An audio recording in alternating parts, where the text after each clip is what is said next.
Well, here we are, and the weekend has flown. Such joy as we had. Pat, I had a splendid weekend. What about yours?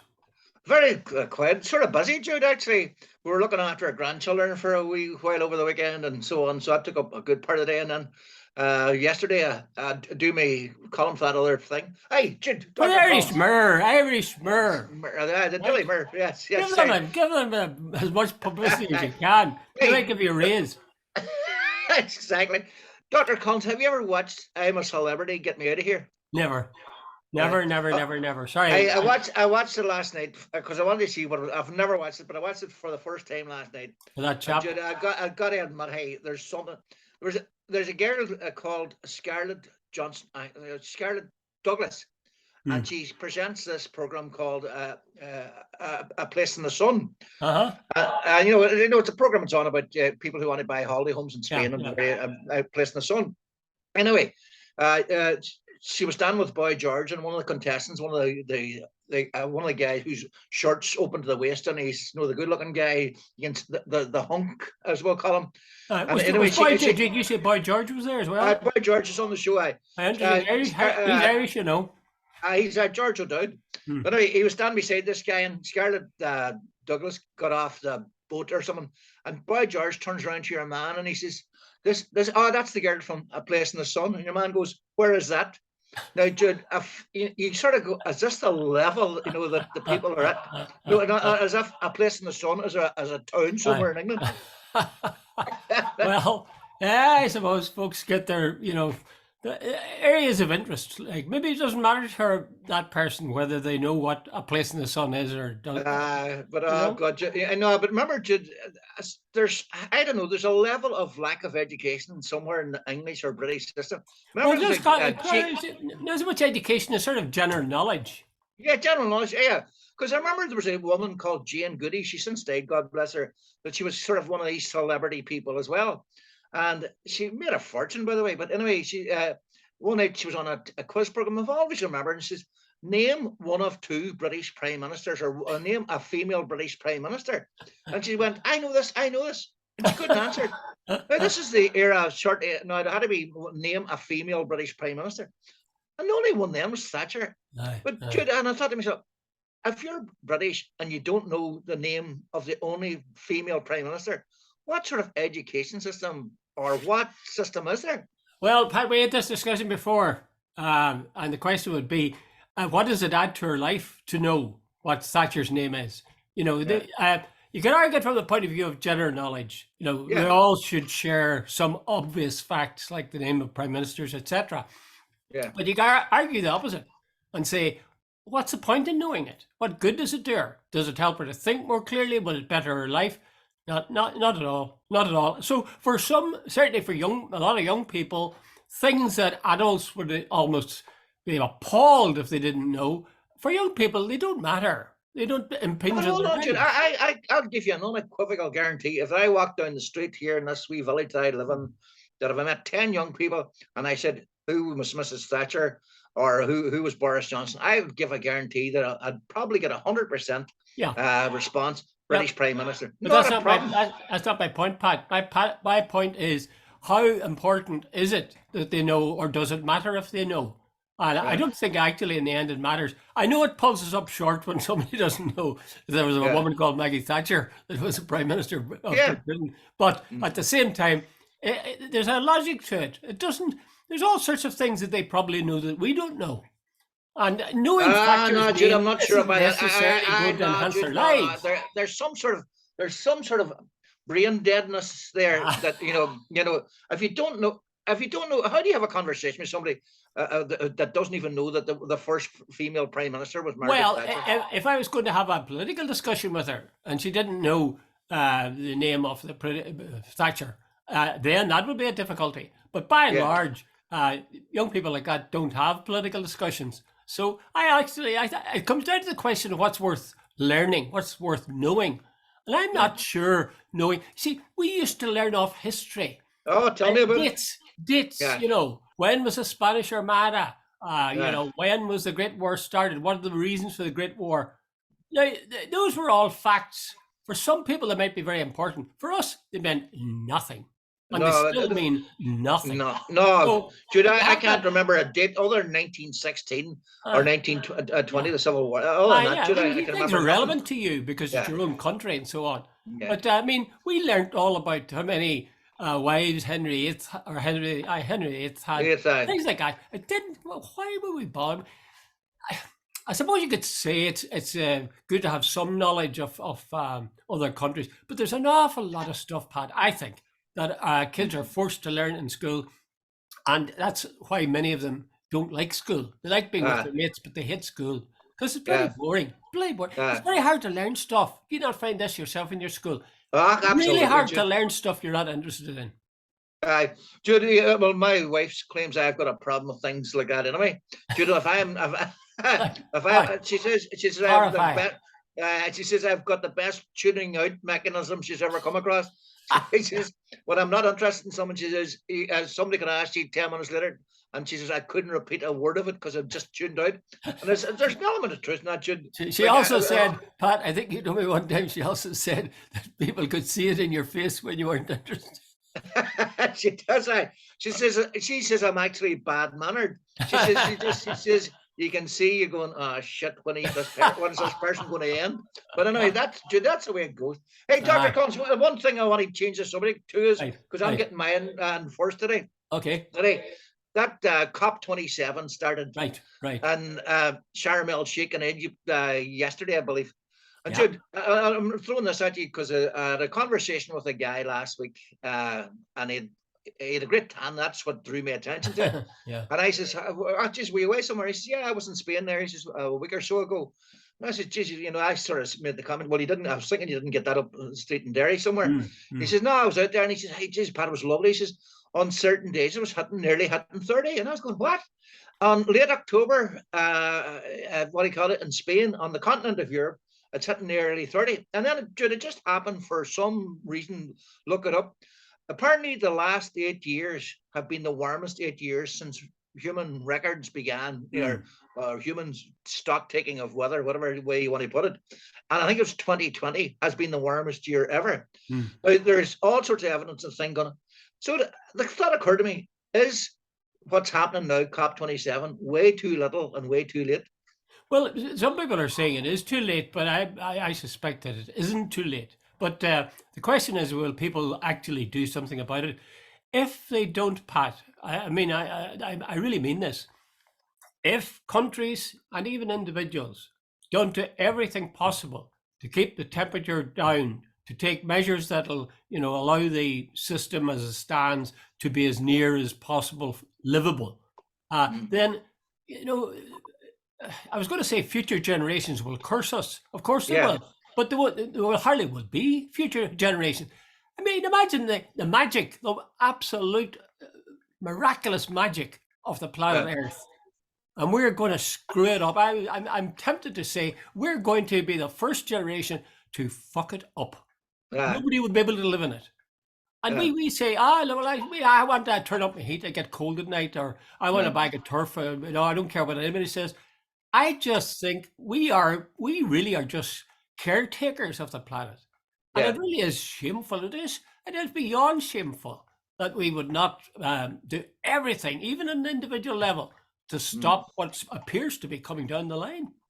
But Judd, here's a question. It's short termism. But this morning we got 3 bags of coal, and Hmm. I think they were near enough 20 quid a bag. Yeah, And I thought to myself, now, like we're far from rich, but we're our kids are reared, their yeah. education's paid for, Hmm. and the mortgage is done.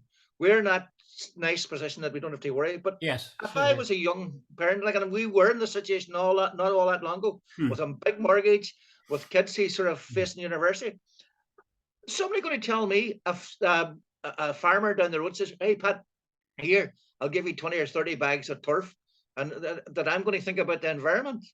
Ah, Pat, I understand that. I understand it, and the whole like turf sort of is built. We've talked about this too. Uh, Yeah, Turf is built into our Irish culture in a way, yeah, but at the same time, I think this is too important. I really do. I do mm, think if there was such a thing as, what would you call it? Selfishness, sinful mm, selfishness. yeah, I think to turn your back on that, I think every single person and every single country, every yeah, bloody politician and every government has a huge onus on them to do something or do their bit to save the planet. I mean, it yeah, makes sense. It's like what? It's like a boat, and you yeah, say, oh, well, I'll just put a wee hole in this boat, you'll hardly see the water coming in and yeah, everybody's doing the same thing. Are we nuts? Are we nuts? Are we yeah, crazy? You want your yeah, grandchildren, your great grandchildren to die or never to be born? yeah. No, no, Jude, but I was thinking today, and geez, Jude, we got some oil as well, hey, Jude, it's off the scale, the cost of it now. I remember getting the same stuff about a year ago, and it was way less than 100 quid. But I Oh, would sure, guess, I know it but myself. It's the same. what I got today was, what I guess, just about 200 quid. Well, You know, I agree, Pat. It's an awful. It is tedious to find that you're paying twice as much nearly yeah, for oil. But at the same time, like we should be more worried about could we not get some other way of heating our house besides burning oil? I mean, oil is keeping these buggers, in Saudi Arabia or wherever it's coming from, yeah, rich. yeah, So I just I sometimes despair when you hear people talking as they're talking at this COP27 or whatever, saying, it's too late or it's very nearly too yeah, late. Oh God, what a yeah. terrible thing to say. If it's true that our generation of all the generations of mankind were the guys who totally screwed the planet. Yeah, well, it's looking at it. No, it's simple things that actually wake you up. That Mm. guy having a tan, sort of waking, and I thought, Aye. jeepers, you'd swear he had been somewhere, and away in the Middle East or somewhere, away from our sphere, like Australia or somewhere. But Yeah. on the continent of Europe, that he said, and now I don't know how close he said, but he said something along the line. Jesus, Pat was hitting 30 in several days, like maybe it was 27, 28. But anyway, just as a matter of interest, yesterday at about 12 or 1 o'clock, whatever it was, I look up what is the temperature in Malaga today. Mm. 23 degrees at whatever it was, 12 o'clock. Wow. Jude, that is a fantastic summer's day in Ireland. Yeah, yeah, yeah. In fact, I was looking at the way the midterms are going up in America. There was Yeah, shots on CNN and so on, and the background, the sun was shining, and the way people were dressed suggested maybe yeah, early autumn, like yeah, September or something, yeah, rather than into November as we are. Incidentally, there was a very interesting article. I think it was Irish Times today, where they talked about the cost of living and they said that there's a lot of companies like EasyJet, for example, or TUI. They're uh, putting forward an argument that they can offer you 4 weeks abroad. yeah, Well, same as it won't cost you more. In fact, it might cost you less than it yeah, would to stay at home because you don't have to have yeah, heating for a start. Like I took some figures down. EasyJet, for example, says that 4 weeks in Egypt would yeah, cost you everything in 650 quid. And if you could work remotely, of course, it'd be even better. They yeah, say they sold out all the opportunities for that very quickly. And it yeah, costs, on average, over the 4 weeks, £23 a day. yeah, TUI, the travel agents, they say 4 weeks in a 3-star hotel in Benidorm would yeah, cost you about £32 a day. And they yeah, claim they can do that yeah, because the hotels, if they didn't, they're losing money by doing these deals to people. yeah, But if they didn't do these deals to people, the hotels would be standing empty and they'd be losing even more money. yeah, So they figured this is a one way of cutting down. But at the same time, the Irish Times, I think, quite rightly says two people, if it's 650 each, right, for 4 weeks, yeah, a couple going there, you're looking at something close to, two thousand yeah, quid. And then there's the other thing: your mortgage for many people is still going on. You have to pay your yeah, mortgage, or yeah, you're tied into a whole lot of other things as well, like yeah, Netflix or gym subscription or a whole lot of other things that you can't simply switch off and switch on. Um, yeah, so while it sounds good, actually it sounds bloody marvelous. I remember my daughter talking to me about this. yeah. That a lot of English people retired to places like Thailand. Jude, I know a guy it's in my own family circle. Has people had a sort of a property somewhere out in Spain, and Hmm. he used to go out the summer. And I met him one day, and he says, "Do you realize I save money in the summer?" I says, "How do you do that?" He says, "When I'm at home," he says, "the kids have on all the electricity and whatever is feeding them and so on." He says, "When I go out for during the summer, spend a month out there," he says, there's no electricity on other maybe at night. He says, whatever. He says, and the savings and food and on booze and all the rest is are where he says when I come back, he says, and I check my bank balance, I actually have more money in the bank than when I left. He says, so did work that out. It's interesting. I think in our hearts we don't believe that it would be a good deal. Otherwise, we'd all be doing it. Yeah. Like I bet. Sorry for cutting across, but here's one thing just came into my head there. My dear missus, we were out a couple of years ago and we saw these in Spain, and we saw this busload of, we'll call them pensioners, older people. Mature citizens. Apparently, there's a system. They have a system where in Spain where people are assisted to come down to the coast and stay in the hotels. It's a government scheme. Oh, wow. They can spend a month and it's down by the sea, and they can go walk in the sunshine. Dude, I thought to myself, what a class way to spend a winter. Very, very enlightened government, that I'll tell you. That's terrific. That's great. I think that's taken into account not just finances of the thing, but the sort of the happiness or pleasure of living. And the change it'll be for older people. Jude, we were in Connemara a couple of years. It's more than a couple of years ago anyway. But anyway, I was chatting to one of the guys, and he said, like you said, that anybody coming to stay was a bonus for them during the winter, because he said it paid for the staff, it paid for the heating. They weren't making money, but he says the alternative was, that they would either close the place and still have to keep on heating, because you can't allow damp to get into a building like that, plus all the other costs, ancillary costs. So he said if they were giving out, there was one of those sort of supermarket weekends you can get, and I remember I'm saying that the reason they did those sort of things was to keep people flowing through. He says as long as they could pay their basic costs during the winter, they made their money in the summer. So it was a 1-1 all round. Well, here's one for you, Pat. Supposing you were out given the offer of spending 6 months somewhere like that, and it wouldn't be cheaper, but it wouldn't be dearer either. You could maybe rent out your house or whatever, say in Spain or whatever, Malta. Would you take it? I'll take your arm off, Jude. Huh? Would you really? I would take your arm off. I would be away. Jude, there's 6 months. Nice. 6 months. Jude, November, December, January, February, March, April. Jude, if you told me I could leave in November and come back about March, I'd be saying, Jude, you're on. Because, Jude, there's nothing. Don't kid yourself. Let's get real here.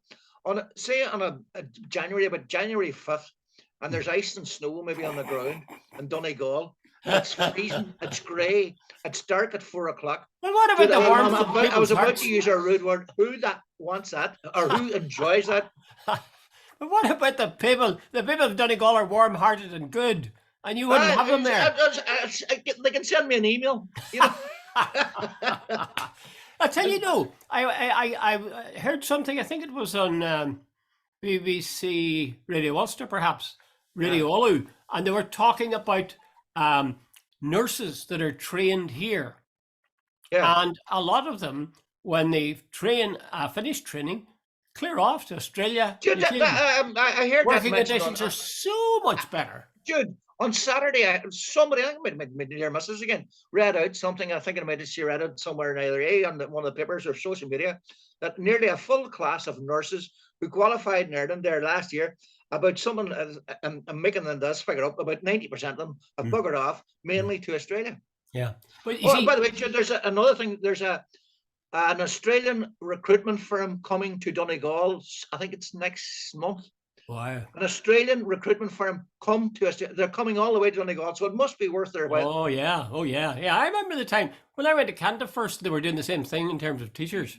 They were certainly to Dublin. There were these people coming to recruit them.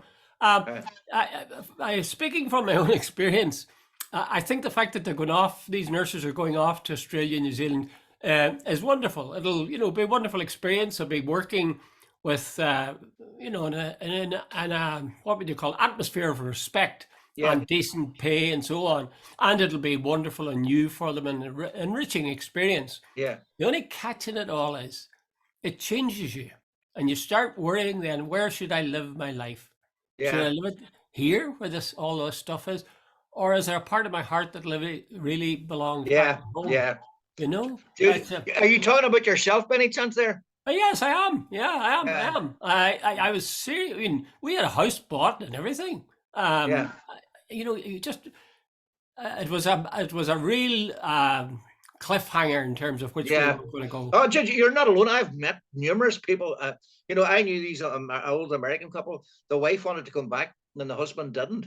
Mm. She longed for the childhood living in Ireland and rural Donegal and a way of life that Yeah, she. yeah. By the way, she never adjusted. And like I could name the people that have been not bothered, but I know she was never at home there and never at home here. If you know, and Aye. it's to use a term that gets me in trouble before. It's almost schizophrenic. She was Yeah. neither one nor the other. Yes, it's difficult because I'll tell you something. Do you know what? Well, you know yourself, Pat. Central, certainly to most men's lives and women, I'm sure too, is the work they're doing. Yeah. That is, how decent are the people are they working for or working alongside? What satisfaction are they getting out of it? What sort of pay are they getting? What sort of living conditions can they afford? And if you've got those things, a plus after a tick after each one of those, Yeah. it's very difficult to turn back and say, well, if I go back to Ireland, I won't be getting as much money. Yeah, money. The weather won't be as good. It's good. Conditions of bosses kicking me around.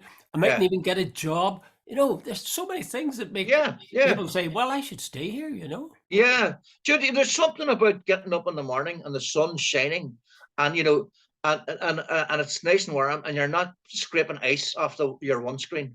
Jude, that's a plus right away for the first 10 minutes. Yeah, yeah. Yeah, I think, Pat, is it too late for us to go now? Come on, Jude, we'll head Caribbean. Okay, before we go, while I'm out filling the car, let's have a talk about the Sinn Féin Ardèche as projected via the RTE, the national broadcaster. Did you watch it at all? Did you watch? I did. I watched Mary Lou's presidential address.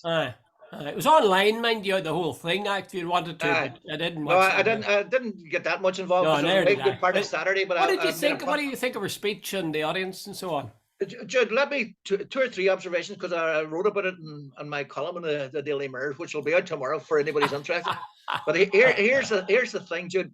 I sat and watched it, and I thought, and I'll not name him because it's unfair. I haven't got his permission, but a certain person sent me an email, and along the line he says, "Hey Pat, did you notice certain things?" And he absolutely nailed what I had observed. Well, right, here's the thing. I looked at the top table, where once it was Jerry Kelly, Martin McGuinness, Jerry Adams, you name it, all what we'll call them the hawks, for a better term. The men from the north to another. I looked up, there was Owen O'Brien, what do you call her? Louise O'Reilly, whatever, Pierce Doherty. These people are the generation beyond. They are, and they don't have these northern accents. They don't have, and the party of Adams and McGuinness is now led by two women, Mary Lou McDonald and Michelle O'Neill, and Jude, the whole atmosphere. And I looked around, and by the way, the camera panned around during Mary Lou's speech, and I was, Jude, the thought went through my head, the preponderance of young people, the absolute overwhelming number of young people. I've never seen many young people in a political audience in all my life. And I thought, by the way, I thought that must scare the bejesus out of the other political parties, because there's the future looking at them. Well, their voters are all getting older. But don't forget, Pat, that's one of the some word for it, but it's part of the population that tends not to vote. Yeah, but I think these young people are committed. But anyway, Jude, that was the sort of thing. And one final thing I must say, a certain person told me that last year, and you can see the stage management of it, it's almost like the Tory party. All the old hawks were kept well away from Mary Lou McDonald by suits, the boys in suits, the men in suits, because the last thing they wanted to appear in the Irish Times, the Sunday Independent, Mary Lou McDonald pictured was somebody who was convicted from some bombing or shooting 20 years ago. And that doesn't play well in the leafy suburbs of Dublin 4, or down about the Princes of Galway, or or down about the merchants of Cork, whatever. And so on. I think there's a sea change. They are now putting the past behind them. Well, they're trying. There's an article by Harry McGee, I think it is, in today's Irish Times. I'm sure you didn't miss it either. No. And he talks about, in the course of it, political parties, he says, need to be big enough to acknowledge explicitly their own past wrongs without trying to spread the blame far and wide. You know, You know that, Irish Times keeps wanting to drag them back. Come back. Jude, you know, someone, let me get back to something, because you've just, you know, this thing that Shane Ross did a thing about Mary Lou McDonald and about her house. Like, as far as I know, Michael Martin has 2 or 3 houses. Pádraig Flynn, when he was a minister, had 4. But Mary Lou McDonald has 1, and there's an innuendo that she's done something wrong. And she said she has 1 house, herself and her husband pay a mortgage on it.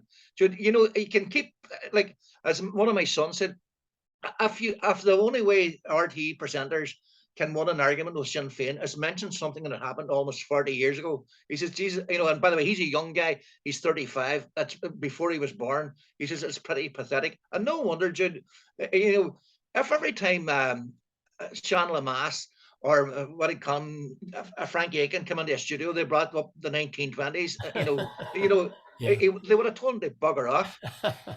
Yeah. Well, Harry McGee also introduces another note. He says there's a danger, of course, that they will overpromise and that they'll be like Podemos or Syriza, these sort of radical flourished for a while. And he uses a football analogy as well. He says, will they become the Man City or will they become the Fulham of politics? That is to say, will they go on to dominate politics for a generation, like Man City is dominating English football, or will they be like Fulham, come up for a season and then down again? Well, he's probably got a better point there, Jude, because he has. It's a possibility, but I mean, sure, we really, everybody knows that. We've talked about this before. I mean, if Sinn Féin or any other party wins an election, if they could do a good performance in government, they stay in government. If they do, but the only thing is, Jude, but they do seem to be promising. Jude, there seem to be promising a hell of a lot. You know, it reminds me of a way of Obama. You know, there was no way in the world he could deliver what was expected of him. Sinn Féin, Jude, right, let's repeat, because it is worth repeating. There's 1.5 million people now, according to Mary Lou McDonald, on various hospital waiting lists. Nurses are leaving in droves. Doctors are leaving in droves. There are a scarcity of GPs. Housing, it's now well over 2,000 per month to rent in Dublin for most people. That is way beyond any Garda, any nurse, any teacher. The number of people looking to get out of Dublin. Dude, those 2 things, and I could keep going, but you get the drift. Okay. Where is Sinn Féin going to get the policies that can solve that on one term? So, Pat, do you believe that they'll screw up when they get into government? No. I'm thinking these are there's a term for this, Jude, that escapes me right now. These are endemic. They're built in almost to the system. How do you change that? Yeah, if they're as deep rooted as they say, you're about more than one term, and that was brought up by Anya Lawler in the following morning on the Week in Politics on RTE. I don't know if you saw that. I saw that actually. The thing that 2 things impressed me, or I find very interesting. One that interested me was the way that Mary Lou wove around any questions of facts. You know, she was asked, how is she going to do this? How is she going to do that? Where is she going to get the money? And somehow or another, the conversation ended and she still hadn't answered. The other thing is, boy, oh boy, so much of politics is image. Yeah. And Mary Lou McDonald, her image now, it was very harsh lighting, I thought. And I thought she was overmade up. But by God, it was like plugging in the audience to an electrical charge. Yeah. The hall, the RDS was absolutely buzzing. I've rarely seen a more enthusiastic audience. That's what I'm getting at, Jude. We're all, Jude, a lot of them were young people. Jude, if you go back and check it out, when a camera panned around, they were enthralled. They were all leaning forward. No, I'm going, Jesus, these are the activists. These are the people, usually when I see Fianna Fáil, they're old people. They're not that enthusiastic. They clap at all the right places, but they're sort of cynical and has-been, if you know what I mean. Well, I thought she was tremendously good in her speech. Really did lift it. I know, of course, she was reading it off a cue card, but bad. The other thing was the contrast between her in the RDS at night and then the next morning. Yeah. Talking to Anya Lawler, she was dressed differently. But she sounded like a woman who'd been resting up for the last week or so. Uh, I uh, couldn't believe but it. no, but it's like everything else. If Sinn Féin fail to deliver, they will go the same way as I think it's what's there was a guy interviewed on the news on Saturday night. Yeah. He says, I think we've reached a stage that people want to see what else is out there. Now, if they keep the best bits of Fianna Fáil and Fine Gael in regard to foreign direct investment, looking after the big employers here, but that they start spreading the wealth around a wee bit, that they get the health service up and running properly, and that they, and various, the other things that. Well, the other thing that she said was that they would, if they were in government, they would establish a citizens' assembly, which is another reason why I say Leo Varadkar is going to put up one before that time comes. They're going to have to, Jude. When Jamie Bryson the other day, I read a thing where he said that loyalists detest Varadkar and Coveney, but they're basically saying that we can work with Michael Martin. I think I quoted that to you on Friday. You sort of ask yourself, where's Fianna Fáil if that's the sort of support they're getting? If anybody seriously thinks Leo Varadkar and Simon Coveney are nationalist extremists, they are basically off their rocker, because both of them are very middle of the road nationalists. They're not, and if Michael Martin isn't even that, where are we? Well, you see, in politics, I think, Pat, people are whatever is necessary. What do you mean? And I think if you look very carefully at Fine Gael, for example, you will find signs that they are trying to become the party of a reunited Ireland. Now, I know that sounds nuts, but who was it that said nationalists of the North will never be left behind again? Leo Varadkar. Yeah. Who is the guy who has appointed a minister for, I forgot, was it health or what is it? From Cavan or Monaghan, Heather Humphreys, a Protestant. Whose father was, as far as I know, an Orange man, and whose grandfather signed the Covenant. Yes. Covenant. Yeah. Now, at the meeting, which we're not going to get to because we were too damn slow about booking. Booking it, in the Ulster Hall, one of the speakers. Have I said this before to you? Yeah, you did. You said it last Friday. I'm preaching to the converted. I'm just saying there are lots of signs that Leo Varadkar is very aware of the need to show unionists in the North and nationalists throughout Ireland that they're a party where there's a welcome and an opportunity to flourish for everybody. Yeah. Ian Marshall, for example, again, he was that guy. Was the president of the Ulster Farmers Union, and he made him a senator. So, by the way, to digress for a wee second, you just said someone there. Every time you say someone, it's strike. I was reading there this morning that apparently the Department of Agriculture, the minister Gordon Lyons, I presume, is not ask for an investigation into regard the protocol, and apparently the report, contrary to what the DUP were expecting, has returned that the protocol is actually helping agriculture. The second thing is, remember Sir Geoffrey about all the medical equipment? They have now discovered that they're buying all the stuff from Germany, most of the stuff, and far from being a disadvantage, it's a massive advantage for Northern Ireland to be inside the EU because they can get the equipment cheaper from Germany. Well, you see, if that actually holds and is proven, of course, Geoffrey will immediately fall back on the notion of the EU writing laws ruling with laws that affect this part of the United Kingdom. But when you're reduced to using not like denying reality, how do you argue? That's with a polite word for something else, isn't it, Pat? Yeah, it is. I don't want sued, but what I call it, when you deny reality and when you're making your arguments.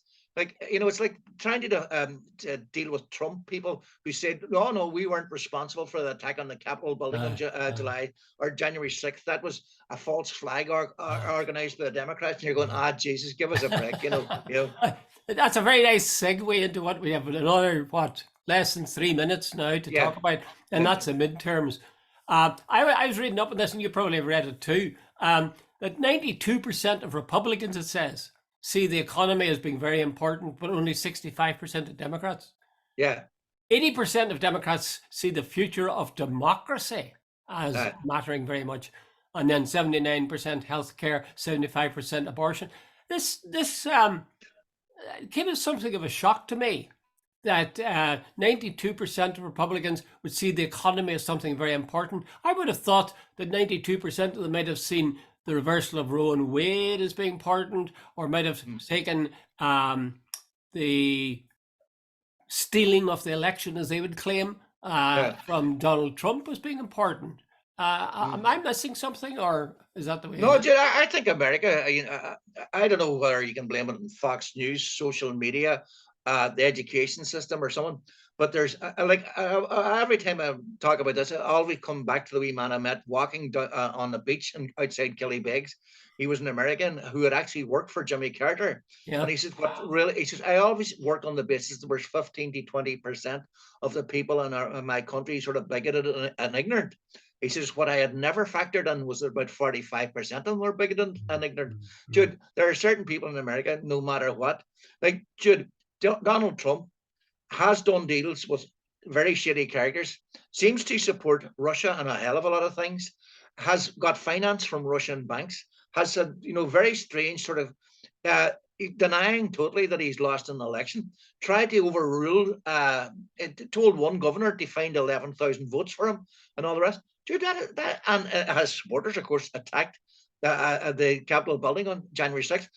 And one of them, a couple of them, sorry, not one, a couple of them had ropes and stuff to hang Nancy Pelosi. Yeah. Had they got Nancy Pelosi and actually murdered her, what would have happened? Yeah, well, they have attacked her husband fairly recently with a hammer. Yeah. And the guy who did it said that his plan was to kidnap Nancy and break her kneecaps if she lied to him. We have about 30 seconds at the very most left. I'm going to draw a comparison, and it's a sad one. You know, our opinion of Keir Starmer and having a personality bypass. I'm afraid I'm reluctantly going to have to say the same thing about Joe Biden. Now, Joe Biden's been good in terms of the protocol on Irish things, but in terms of what he's done in America, I'm sure he's done great things, but I haven't seen anything of them. And it comes across. The best you can hope is he gets through a speech without having a boo-boo of some kind. And on that note... Go. Okay. Thought you were going to say something very wise there, Pat. No, we have about 2 seconds left. Okay. Bye, Jude. Okay, all the best. Don't forget a vote.